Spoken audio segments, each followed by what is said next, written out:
Greetings. Thanks for stopping by. Health and happiness to you. I'm Skol, and today we're going to look at the Jack Wolf Timber.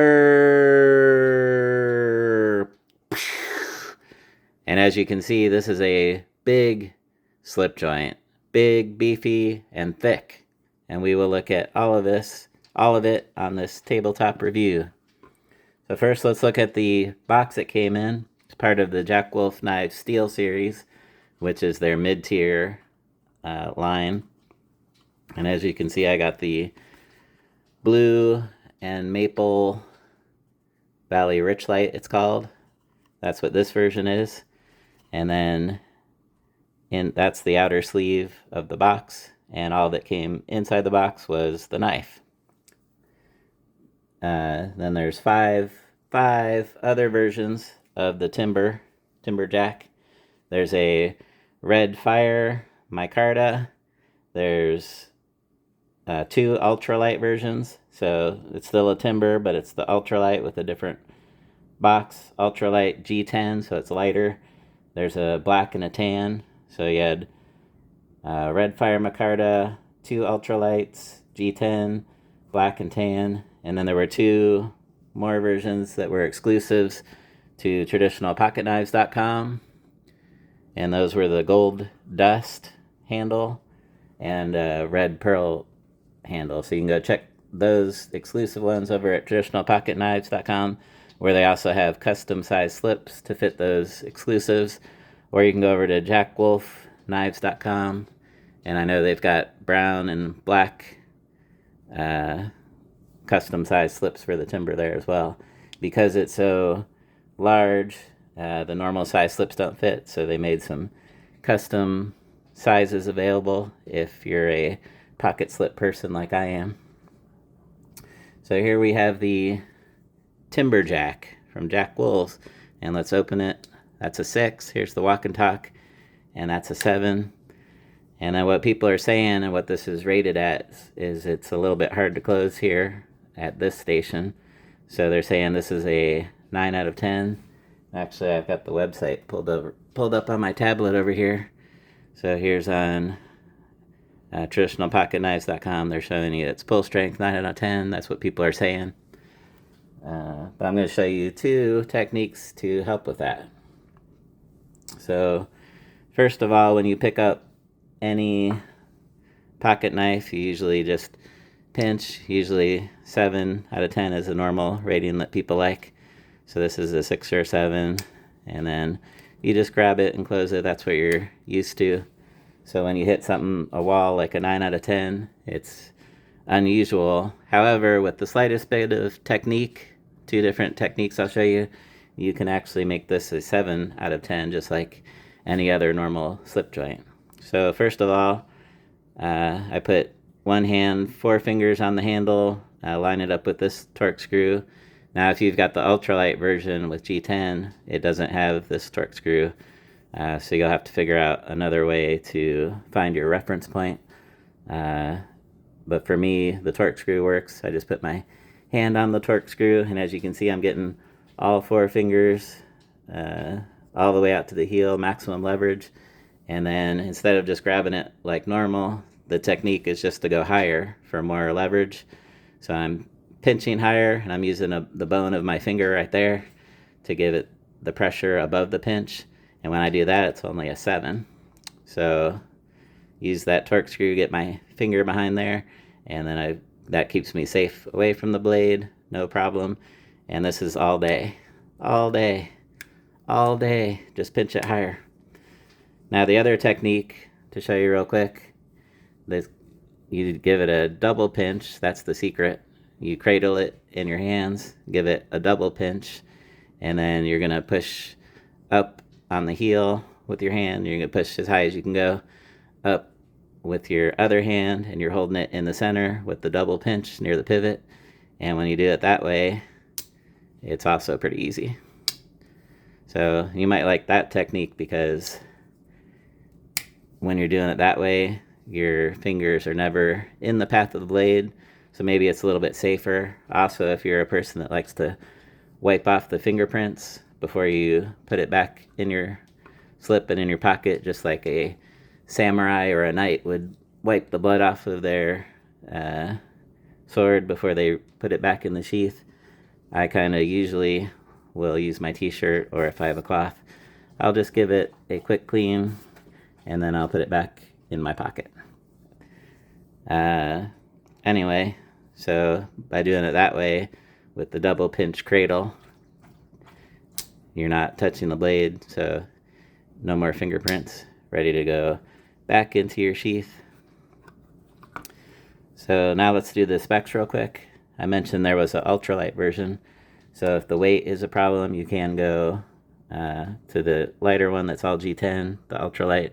This is the regular steel version with big beefy steel liners, so it is above 5 ounces. I'm reading 5.24 ounces. I don't mind a knife that's higher ounces. I wear a belt. That's never a problem with me, and one of the reasons I got this knife was because it was bigger. It was unusual. It was unusually large for a slip joint, so that's what drew me to this. So next we'll do the caliper on the stock thickness. So you can see you've got thick steel liners on this, a very beefy back spring, and you've got thick stock, and we will tell you exactly how thick. Turn on the calipers, give it a tear, and we're ready to go. Here are your stock thickness. 0.153 right there, and I'll go down a little bit. 0.15. So that is cold steel territory. Some of the bigger cold steels or even fixed blades have that 0.15 thickness, so very thick stock. And as you can see, you got a drop point, you've got a swedge, although that swedge doesn't go in very deep because it's at a steep angle, so you still keep, visibly it's actually thicker than that because there's a swedge there. But as you can see, the spine stays thick all the way pretty close to the tip. You have a long pull on both sides. Well, actually, there's only a long pull on one side. But the way, as I showed you, to get more leverage, you pinch higher, even on the open. And because the bevel, the hollow ground bevel, goes all the way up to the spine, that means it's thicker above your pinch, and that helps you get a good grip. And it's easiest for me just to pinch higher, and that makes it a 6 out of 10 on the initial pull open. So I like to pinch it up there. Now let's look at some details. Here it says Jack Wolf LaRock. So LaRock, that's the designer for this design, Tracy LaRock. So often it's Ben himself, Ben Belkin, that designs the knife. But this was a design that Jack Wolf liked, and they brought it in from the designer Jack LaRock. And then the other side, this is 154 cm, as it says. Then this was the Richlite micarta, paper micarta Richlite scales. You got your stainless steel integral bolster with nice thick steel liners. You can barely see the line between the back spring and the liners, but you can see, when you can see the line, you can see how thick the liners are, like that. Very tough, very stout, very beefy. You know, slip joints, when they're constructed well, as long as you have a good center pin, the force of your push rotates radially around the pivot, and then the heel hits on the back spring, and it gets transferred back to the center pin, which acts as a stop pin. And when you have a good design on a slip joint, it's actually stronger than the modern pocket knives. And for hundreds of years, people have whittled, which puts a lot of pressure when it's dry wood, which is more pressure than your typical EDC test nowadays.